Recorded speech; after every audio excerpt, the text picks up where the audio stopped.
Hey, everybody. It's time for Principles on the Come Up, where we transform schools into hallelujah success stories. My name is Barbara Polk, and today we're going to be talking about, for those of you who are aspiring assistant principals, for those of you who are aspiring principals, we know that this is the time of year where, the interviewing starts. And, for some of us, these interviews can be something that can spark some questions that you had no idea that they were going to ask you during the interview. I can remember the time when I had my first interview. It was horrible. It was ugly. I was not prepared. I thought I was prepared. People tell me, go on and apply. At least just go on and practice and see just, what's up with the application.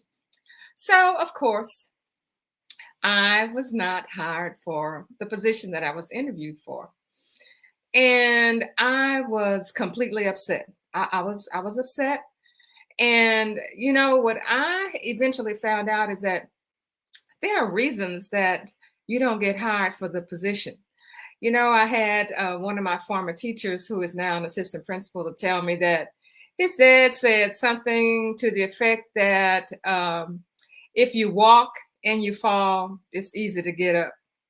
But when you run and you fall, it's a terrible thing.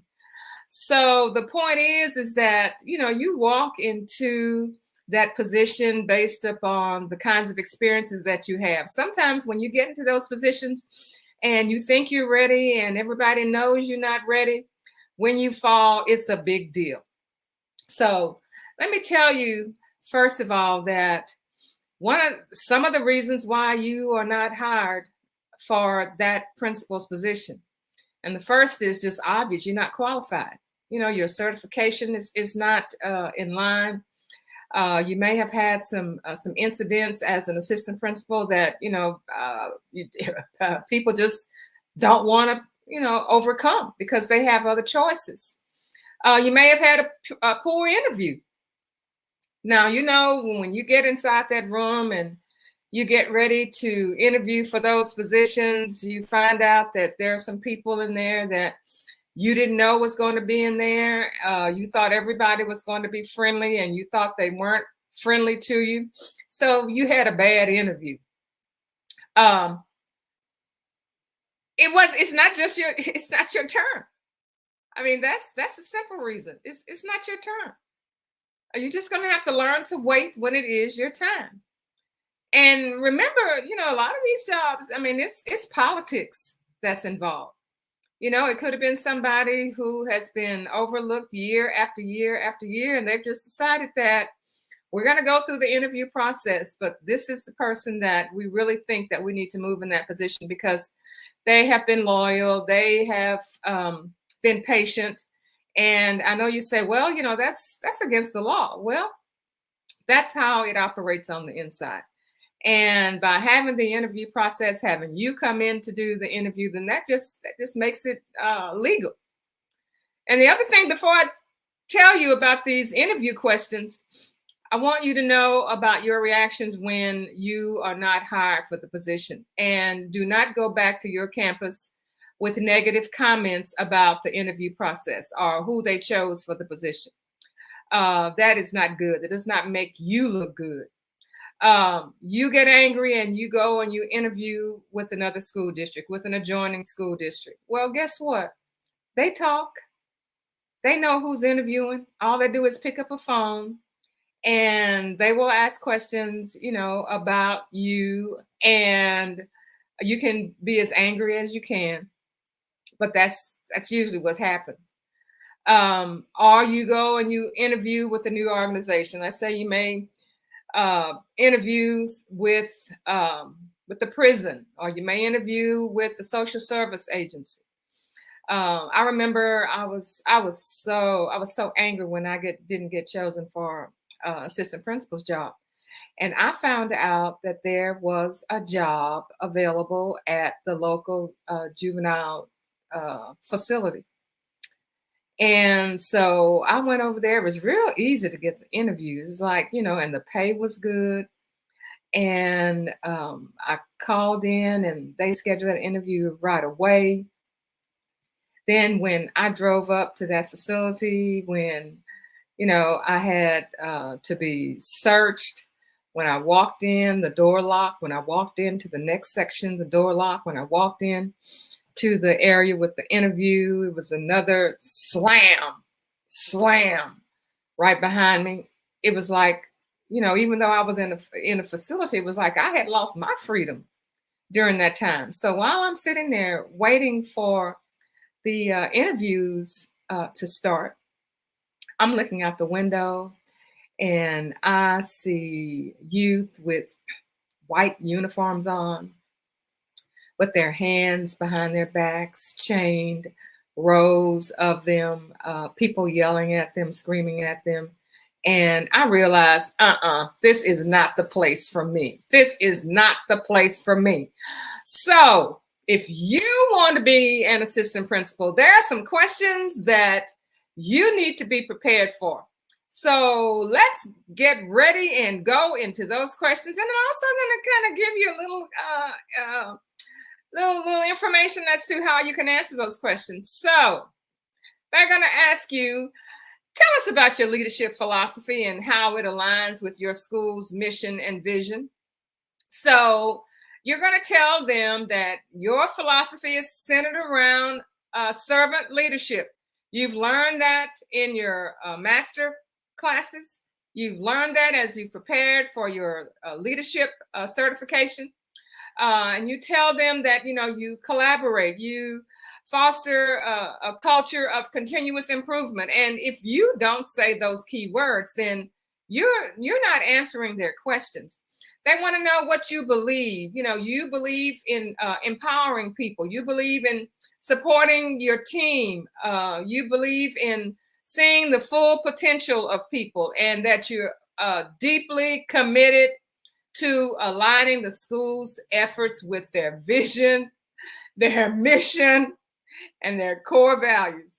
And that every decision that you make is driven by your shared values, your goals, and the student success. Oh, wow. Okay. That's a good answer. Okay. They're going to ask you question number 2. Describe a challenging situation you encountered as an assistant principal and how you successfully solved it.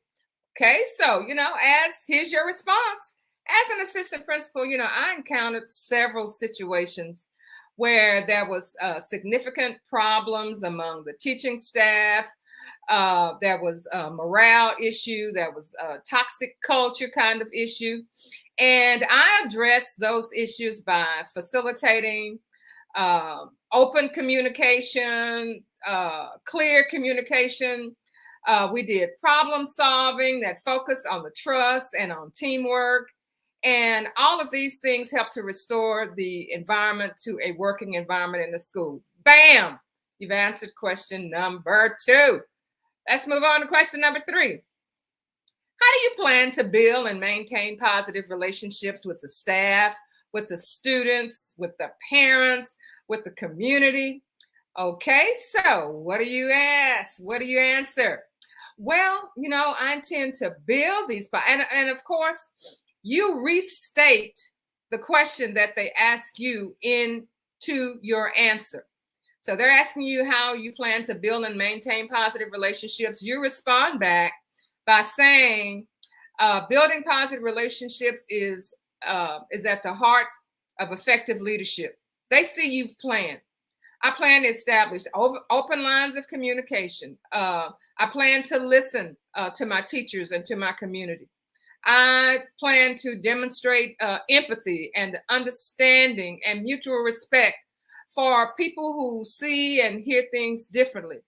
And you want to, and I will include all of these people, even if these people have differing opinions, they don't think the way I think. People in the community need to feel valued. They need to feel empowered because they are a part of our collective success. All right. You're looking smart. All right, question number four. What strategies would you implement to improve student achievement and academic outcomes in your school? Well, if you are a school like most of the schools that where we teach at, and our principals, our assistant principals, we are in schools that need improvement. And your answer to the question is that you're going to focus on data-driven instruction. You're just not going to be teaching without some data to support it. I once heard the saying that in God we trust. All others must bring data. Okay, so you're going to focus on data-driven instruction. You're going to differentiate your learning experiences for teachers, because you have different types of children. You have children who have 504s. You have children who have IEPs, and you have students who just don't get it the first time.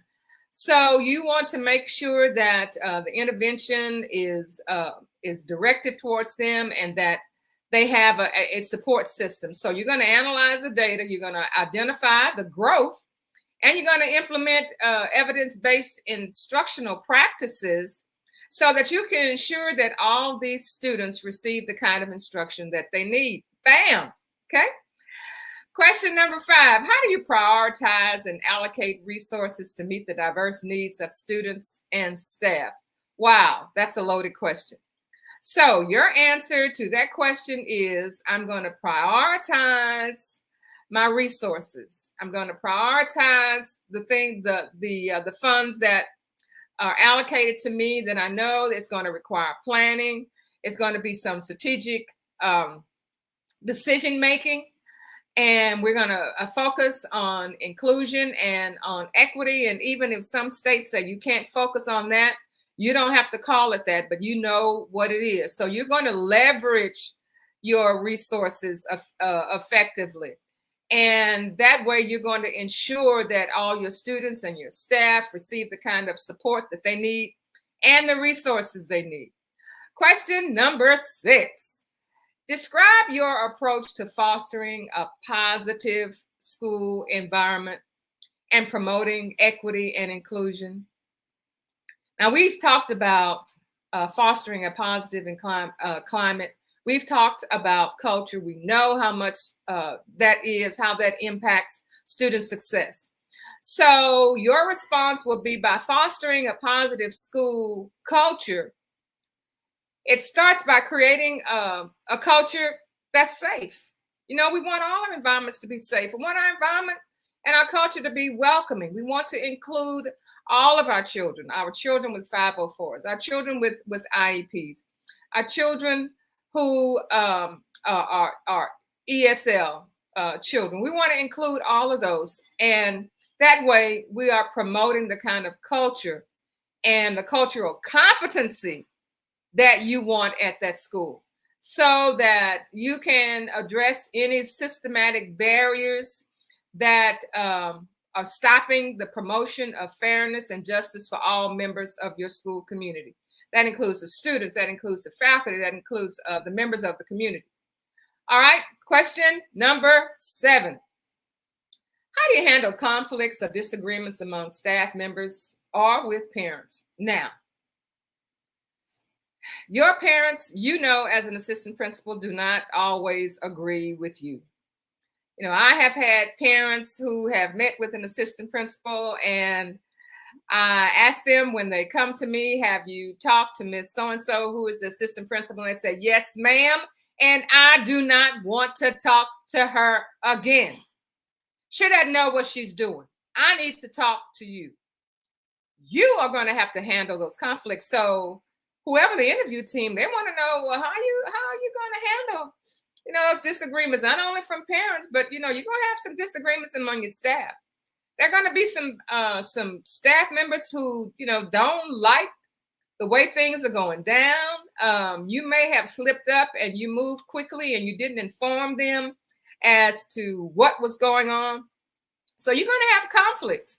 So you're going to tell them that when you do have conflicts, either with the community or with your staff, you are going to address them directly. You are going to address them calmly, and you are going to address them respectfully. And when you say that, that lets them know, hey, he has his head on right. You want to tell them that, you're going to have an open dialogue. You're going to listen to them. You're going to try to work with them collaboratively. And you say, well, yeah, you got some of those parents that just don't understand. Let me tell you about those parents who just don't understand. You have to sit there and take notes, and don't open your mouth, and just take notes about every kind of complaint they have. Just take, and you tell them this is what you're doing. I'm taking notes. And then once I understand completely what your issue is, will you allow me a day or two to do some investigation? And then I will call you for what my recommendation is. It's just that simple. We've been down those roads where we sit there and we try to have an argument with them back and forth. They trying to show you their side. You're trying to show them your side. It's just a bit confusion. But that's my recommendation. Write the stuff down, listen to them, and then get back with them. All right, question number 8. Describe your experience with curriculum development, implementation, and assessment. So you see the direction that the interview team is going through. They want to see how you handle the finances. They want to see how you handle the community. They want to see how you deal with any kind of disruption that's on your class, that's on your campus, that may be between parents and maybe also your teachers on your campus. So now they're moving on to the next, and that is curriculum development, implementation, and assessment. So you're going to tell them that throughout your career, you've been involved, and you have been involved in curriculum development. You've been involved in implementation, and you have had assessment opportunities at various levels. So you know how to assign curriculum. You understand the standards. You understand the best practices. You know how to analyze data to have informed instruction. So that's your answer to question number 8. Number 9 question. How do you stay informed about current educational trends, research, and best practices? Now, if you don't, as an assistant principal, you need to make sure that you receive communication from Texas ASCD, from the National ASCD, from the National Education Association, so that you will keep informed. You know what is a hot topic. So first of all, you're going to tell them that staying on top of things and being current in educational trends and research and best practices is something that's very important to you. And you tell them what professional development opportunities you've had, or what conferences you've attended, or what continuous learning that you're doing. You may be participating in some type of professional development online, and you share that with them. Okay, your next question is, can you provide examples of how you have effectively collaborated with teachers, administrators, and stakeholders to achieve shared goals? Now, you will tell them right away, well, let me think about a situation. Oh yeah, I remember a situation like that. But first, I want to let you know that my purpose is to achieve shared goals. My purpose is to have school improvement. So you've worked closely. So I've worked closely with teachers and administrators and stakeholders to develop strategies, especially with our teachers. They've come up with the plans. I have helped them. We have worked on initiatives, all of these programs to improve the vision and the goals and the mission on my campus. All right, you're rocking and rolling. You're looking good. Okay, so describe your experience with data analysis and how you use data to inform decision making and drive school improvement. Well, they kind of asked a question similar to that earlier, but I mean, they're asking the question. You don't know how the questions are going to come at you, so you just need to be prepared for any kind of questions and any kind of ways that they have changed those questions. Because, it could be that you were not their choice. They had somebody else in mind.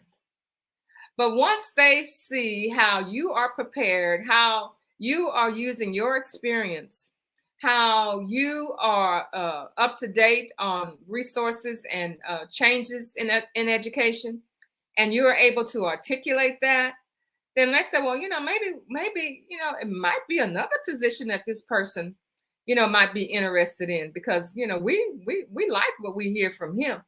So you're going to tell them that data analysis is a powerful tool in order for you to have informed instruction and informed decision making that's going to drive the school improvement, that the school where you want to become the principal, that's going to be your driving force. And you're going to tell them again that data, by using the data, that you're going to identify the trends. You're going to see just what standards that the students at that school will be struggling with. You're going to tell them that you're going to allocate resources to ensure that the students receive the kind of support that they need. Bam, you've done it again. You've done it again. You're answering these questions. So, it's like, I'm prepared. Come on, just come on with these questions.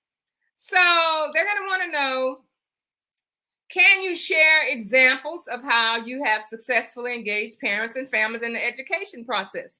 Now, it could be that you personally did not develop all of these initiatives, but you were able to engage your parents and your students in this education process. So don't think that as you sit in front of your interview team, that all of this has to be something that you develop personally. You have your team of teachers that help you develop things. You have your principal that help develop some things. You have community stakeholders that help develop some things. So they're just asking you to show and give them examples of how you implemented that successfully. So you tell them that you have helped organize family engagements. You have helped parent advisory committees. You have implemented communication strategies. And the communication strategies can be that, you were having an issue and you developed a flyer to give to the parents as they were coming, just to keep them informed. Something as simple as that. So what you're saying is, by providing open communication, collaboration, and shared decision making, that those are examples of how you have impacted families in the community and how you have impacted the students. Right? We're rolling on. We're rolling on. Okay. Describe your experience with crisis management. Okay. You're the assistant principal. You have noticed what your principal has been doing. You have been involved in professional development that your district has provided, or that the fire department or the police department has provided. And they want you to describe how you handle crisis management. So you're telling them, as a school leader, I know how important safety is. And we have a priority where we want to make sure that we take care of the well-being of our students and our staff. That's our top priority. And because of that you've had experience developing and implementing those kind of crisis management plans on your campus. And you have looked at student and teacher preparedness. You have prioritized ways for prevention of issues applied to safety on your campus. You've created a learning environment. You've helped create a learning environment where people feel safe and they feel secure and everybody feels supported. Bam, there you go. There you go again. All right, another question. How do you address the needs of diverse learners and ensure that all students have access to high quality instruction and support services? Now, remember, you are interviewing for a job as principal of a school that needs assistance. Okay. So you're going to tell them that you are addressing the needs of these diverse learners. Your diverse learners are the students who are not special ed, the students who need some special tutoring or special assistance, those students who do qualify for special ed, those students that are SEL, those students that are non-English speaking students. That's who you're addressing. So you're going to tell them that you know that addressing these needs, it just doesn't happen by doing one thing for everybody else and that's going to fit. We know that that does not work. So you're going to tell them that, you know, you have targeted intervention and you have support services, you know, and something that, you know, you have done. You may have say that I've implemented or I have developed inclusive practices where I make sure that as assistant principal that our teachers have interventions in place. You may have something that's called a uniform design for learning. You may have, of course, you're going to have response to intervention. And all the things that you do are going to address your diverse learners, and you're going to support all of these high quality decisions in order to help your students to become students that are excellent and that your students are not in need of the kind of improvement that they need now.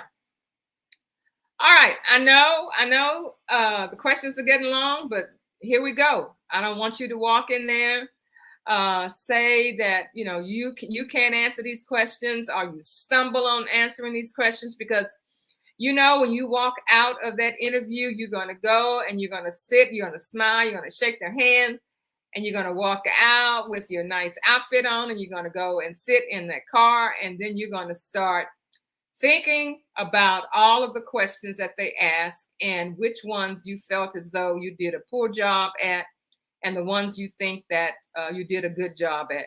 You never know what kinds of questions they will ask. You may be surprised to see the people who are sitting around that table who are going to interview you. It may be something that you had a problem with years ago and you don't know whether, you know, that person has resolved the issue or not. But you still are going to do your best. All right, let's move on to the next question. How do you handle accountability and performance evaluation for staff members? And you know, this is a big one. You know, you've had teachers going to their teachers association because you didn't follow the protocol, you didn't follow the professional development, and you messed up. So now is the time for you to tell them how are you going to handle teacher evaluations, and at the same time support them with a positive workforce, because you know we have some teachers who have the skill to do the job, but they don't have the will. They have the will to do the job because they've been there so long, they know the content, and they have the skill, but they're not. They're just at a point where, you know, leave me alone. I'm going to do what I want to do. So what you're going to be able to tell to your interview team is that you want to maintain accountability of performance and evaluation for your staff members, because you know that that is essential in order for your staff to grow. You have to make sure that you're giving feedback, and that is productive feedback. It's not a put down. When you go in, and you are going to find something good that teacher is doing in that classroom. You know, I always say you build them up before you tear them down, but you're not going to tear them down. You're going to look at one area that needs to improve, where you can get the most bang for your buck and your students can get the most instruction that they can in order to improve their success. And then you're going to have a culture of where teachers feel accountable. They are just not doing the work, but they know that somebody's going to be checking to see how successful their students are. And you see that through your data-driven instruction. So that's the things that you're going to tell them, and that's what you use to empower teachers, to make teachers feel good, to make teachers know that you're just not walking into that classroom to observe them, to play gotcha, because that's not how you grow teachers. All right, let's move on. Can you discuss your experiences with budget management, fiscal responsibility, and resource allocation in an educational setting? So you're going to say, I haven't had that kind of thing to happen to me personally. It's like I go and I talk to my principal because, I know that budget management and fiscal responsibility is important. And they show me, my principal has shown me the budget, and you understand how important the budget is and how to analyze the data associated with the budget, and you want to use the resources from the budget as effectively as possible, and you know that you are accountable for those funds. And that is the most that I have had experience with budgeting. So here's the last question that you're going to be answered by your interview team. What motivates you to pursue a principalship? And why do you believe that you are the right fit for this role in whatever school that we have available? This question is going to be asked every time by your interview team. I guarantee you. Now, some of the questions that I have gone over, I cannot absolutely say that they will be asked of you when you are interviewing for the principalship, when you are an assistant principal who's interviewing for the principalship, or if you are a teacher and you are in graduate school and you want to become an assistant principal and ultimately a principal. I guarantee you this. They are wanting to know, why do you think you are the best fit for this job? And you are going to tell them the most obvious things. But you have to prepare yourself. You can't just show up there and think you know everything and that, you're just going to be able to answer all these questions. It's like sitting at home watching a game show, with some difficult questions. And you can say, well, why didn't they know that? I know they knew that. Well, yeah, they did. They were sitting at home with their feet up with the air blowing on them while they, sipping on, a cup of tea. Yeah, no pressure. But when you're sitting around that table with your superintendent, assistant superintendent, the director, it is going to be a different environment. So I want you to tell them that you are motivated and that you have a deep passion for education. You are committed to student success, and you have a desire to make a strong and positive impact on the lives of young people. Isn't that true? Don't you have all of that? But you got to prepare. You got to practice. You have to go over all of this. It's just not going to say, boom, here it is. So you're going to tell them, I believe that my contribution and my combination of leadership experience, my educational expertise, and that's right, it's time to toot your horn, my educational expertise and my dedication to including all students and all faculty, all staff, because you have the kind of integrity, people believe in you. You understand that your role as a principal is going to enhance the vision, the mission, and the core values of your school. You're the right person because you work collaboratively with all your stakeholders, all of your parents, all of the organizations in the community, all the business in the community. I'm not saying all, but whenever you have the opportunity, you make sure that you include all of your stakeholders in your school, and that you work collaboratively with them, and that you will help by joining with them to create a school where every student can thrive and succeed. Hallelujah. They're getting it better than that. They're getting it better than that. Okay, so let's look at some preparation tips. Okay. All right. You're an assistant principal. You're busy, busy, busy. By the time you hit that parking lot until the time you walk into your office and move to your assigned spot, you know exactly what your responsibilities are. You have things going on. You can barely eat lunch. By the time you finish eating lunch, you got 2 or 3 kids sitting over there waiting for you because the teacher has written them out. You have to talk to parents. You have to go to central administration for a certain kind of meeting. This time of year, they're also interviewing for principals of summer school. You got all of this stuff going on. And then they call you and they tell you they want to interview you for a principal's position. A full-time principal position, not a summer school position, although some of this information, you can use that in the summer school positions as well.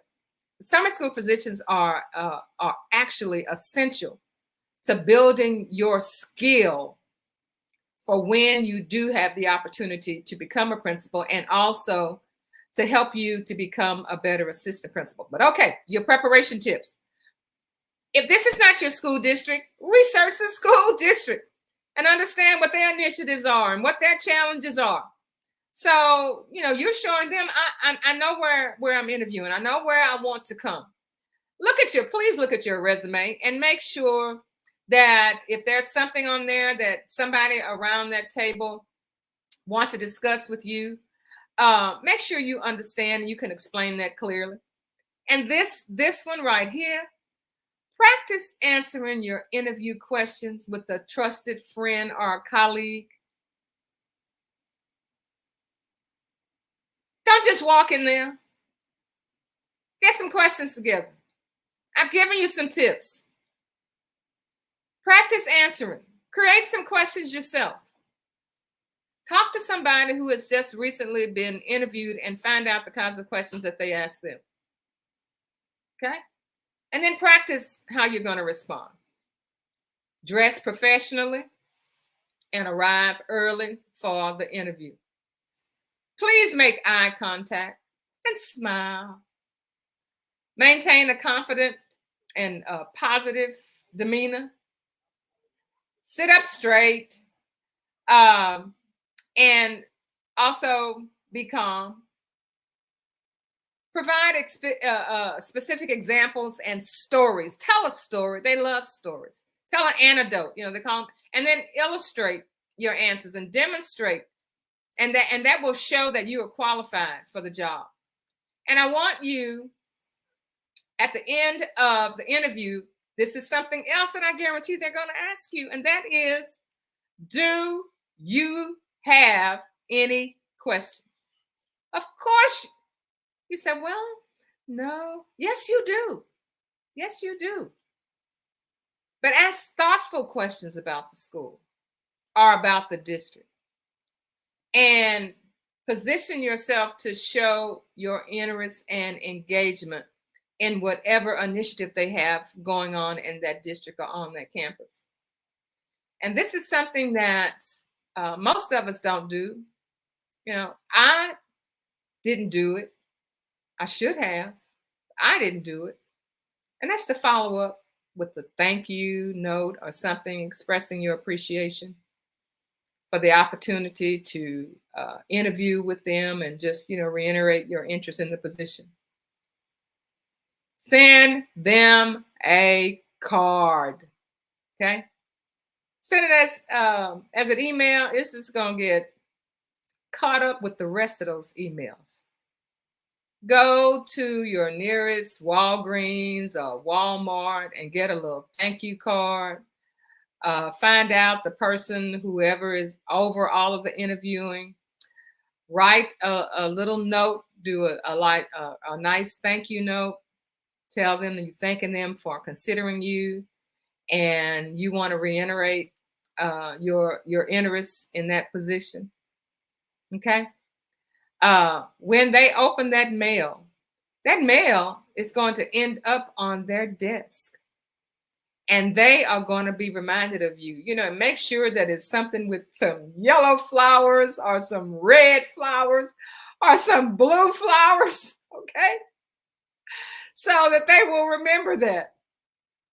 So if you are an assistant principal and you are preparing for a principal's position, what I have just gone over with you are all of the questions that's going to prepare you to be offered a position as a principal. All right, so let's see. We got any questions in the chat? Pat Miller, hey, Miss Polk, could you please repeat the last question, Mr. Owens? Okay, the last question. Let me see if I can find that last question, Mr. Owens. The last question is, what motivates you to pursue a principalship, and why do you believe you are right for this role in our school or in our school district? And again, I said that you will tell them that you're motivated by a deep passion for education. Of course you are. You're an assistant principal. You're committed to school success. And you have a desire to make positive impact on the lives of young people. And certainly you have that. But you must be able to articulate that. I believe that my combination of leadership, and you've had 1, 2, 3, 4, 5, some of us had as many as 6 years experience as an assistant principal. And you have been able to experience the growth of students, experience the growth of the school as you have supported your principal. And that you are just excited about the opportunity to lead with integrity, to lead with vision, to lead with compassion, making sure that you follow the school mission, that you have helped to create a positive school culture. You're going to work collaboratively with all of your team members and your stakeholders, because you want to we want to have a school where every student can thrive and succeed. Okay, I hope that helped you, Mr. Owens. All right, then those are our questions today for helping you to become an excellent interviewee or an excellent candidate who will be sitting around that table to answer questions about your abilities and your commitment to become a school principal, because you are presently an assistant principal or you are an aspiring principal. And I want you to go to the link below. If you want to join Principals on the Come Up, you can. We have a success manual that's free. You can sign up for that. And you can go to barbaraypoke.com for our website. So that's it today, y'all. Principals on the Come Up, where we transform schools into hallelujah success stories. And as an assistant principal, moving up to the principal's position, this is exactly what you are going to do. So we'll see you next week. Principals on the Come Up, where we transform schools into hallelujah success stories. See you next time.